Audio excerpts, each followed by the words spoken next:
mijanona eo anivon'ny ministera ny asa sosialy ataon'ny sosialy ny ministera ny varotra sy ny fanjifana fa mipaka ihany koa amin'ireo mpiarabelona izay mila tolo-tanana.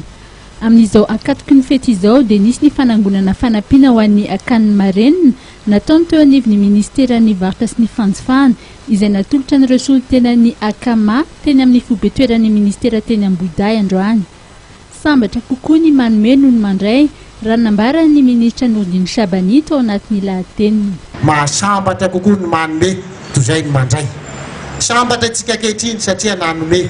Satria matetika tsika dia ny tenantsika aloha voalohany izay tsika vao mijery ny hafa. Izay ny maha-olombelona tsika tsy indraindray ho ia. Kanefa aza adino fa tsy indraindray kosa rehefa manomenao dia misy fifaliana ao anatinao.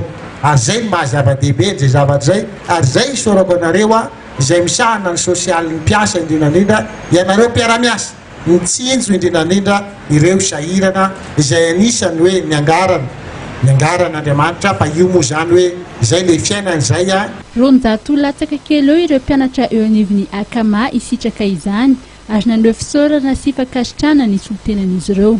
Andriamanitra satria ny Andriamanitra misy mivata mahatsara ny mandrakariva amin'izao fety izao krismasy taom-baovao dia miaraha soa tompoko amin'ny krismasy sy amin'ny taom-baovao avy makasitraka ny tompoko. Toy ny efa fanao isan-taona dia nisy ihany koa ny fizarana nofokely amin'ny tampihavanana ho an'ireo mpiasan'ny ministera izay mahatratra 700.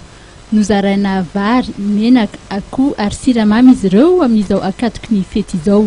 Nosoritan'ny ministra nandritry ny lahateniny fa raha atao jeritotika ny efa-bolana izay nitazomany izany toerana izany dia maro ny zava-bita sy ny ezaka izay niarahana nanao.